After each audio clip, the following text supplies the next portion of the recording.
सभी जिज्ञासु महानुभावों को पंडित अशोक शर्मा उज्जैन वाला का नमस्कार। आज मैं आपको विवाह संबंध के लिए जो पत्रिकाएं देता हूं, जब हम वर की पत्रिका और कन्या की पत्रिका का मिलान करते हैं तो विशेष तौर पे लड़के का जन्म नक्षत्र और लड़की का जन्म नक्षत्र देखते हैं और उनकी सहायता से अष्टकूटों का मिलान किया जाता है। अब आप कहेंगे कि अष्टकूटों का मिलान क्या होता है, तो अष्टकूटों का मिलान करने से ही गुण मालूम पड़ते हैं। अष्टकूटों का मिलान प्रमाणित 36 गुण होते हैं। अब 36 गुण में से कितने गुण मिलते हैं वास्तव में ये देखा जाता है। तो आइए मैं आपको बताता हूं कि अष्टकूटों का मिलान में गुण कैसे मिलाए जाते हैं। 8 प्रकार के कूटों का मिलान अष्टकूट मिलान कहलाता है। ये कुल 36 गुण होते हैं। अष्टकूट कौन से होते हैं?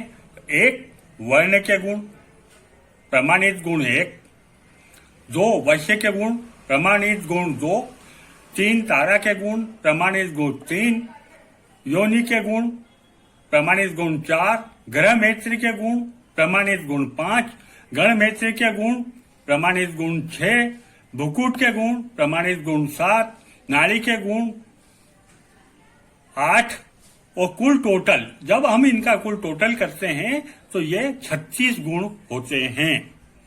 अब जब हम पत्रिका देख के वास्तविक में कितने गुण मिले हैं ये निकालते हैं, तो मान लीजिए हमने देखा कि वर्ण के गुण 1 के बदले 0 मिला, वैश्य के गुण 2 के बदले 2 ही मिल गया, तारा के गुण 3 के बदले 1.5 मिला है, चलेगा।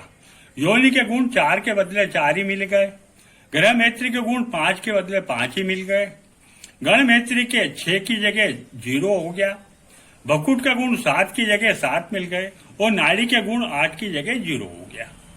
अब हमने देखा कि ये सारे 19 गुण मिले हैं, 19.5।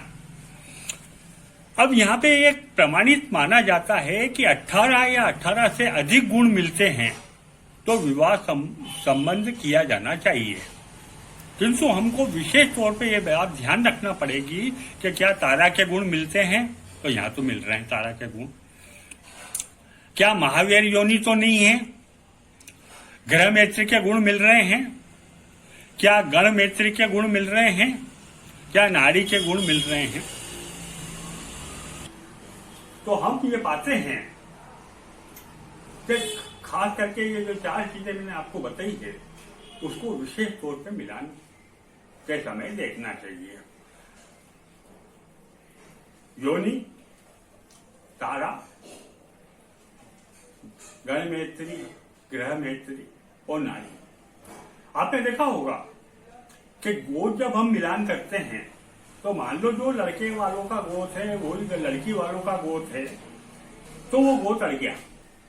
ऐसे ही जब कन्या की भी नाड़ी वही है और वर की भी नाड़ी वही है तो वो नाड़ी दोष में आ जाता है और हम नाड़ी दोष को अवॉइड करते हैं, मतलब मना करते हैं कि भाई ये नाड़ी दोष आ गया है, इसलिए संभव नहीं है। इसलिए मिलान करते टाइम विशेष तौर पर यह सावधानी रखना चाहिए। लड़के को गुरु माना गया है और लड़की को शुक्र माना गया है।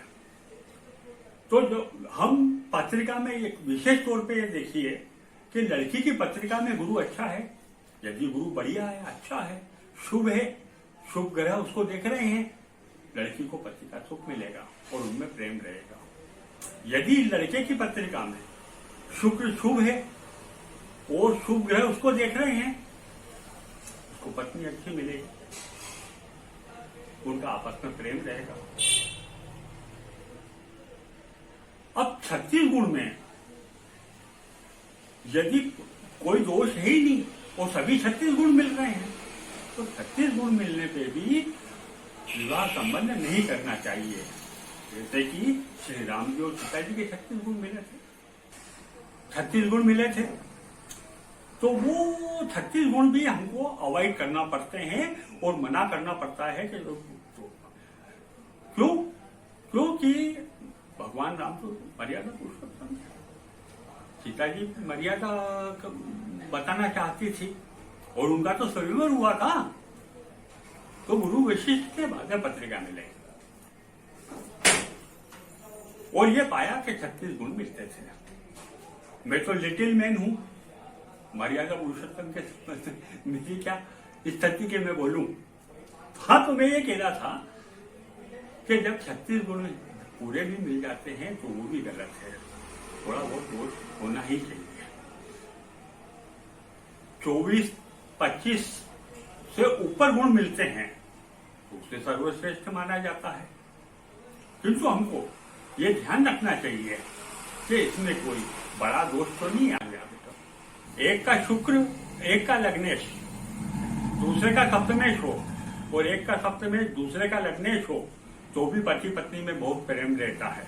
दोनों के गुरु और शुक्र अच्छे हो और प्रेम रहता है। यदि दोनों का गण एक हो तो प्रेम रहता है।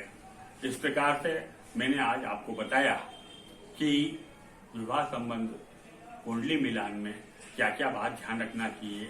मैं सभी ज्योतिषों से भी ये निवेदन करता हूं कि जब आप कुंडली मिलान करते हो तो आप इन बातों का विशेष तौर पे ध्यान रखिए। दूसरा घर भी देखिए, लग्नेश देखिए, दूसरा धनेश दूसरा घर भी देखिए, पंचमेश को भी देखिए, सप्तमेश को भी देखिए और नवमेश को भी देखिए। खाली कुंडली मिलान तो कंप्यूटर से कर देते हैं आजकल लोग और ये नहीं देख पाते हैं कि उसमें और कोई दोष है, सही नहीं हो पाता है। हम देखते हैं कि जैसे हम एक में मंगल दोष है तो दूसरी पत्रिका में भी मंगल दोष है, तो लड़के और लड़की की पत्रिका के दोष एक दूसरे को काट देते हैं।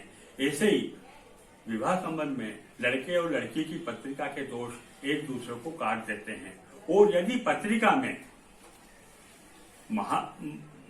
महाभाग्यवान योग हो, गजकेसरी योग हो, लक्ष्मी योग हो, तो दोनों पत्रिका में शुभ योग होने पे भी अधिकतर दोषों का निवारण हो जाता है। इस बात का विशेष तौर पे ध्यान रखें। सोमवार को फिर मिलेंगे। जय श्री कृष्णा।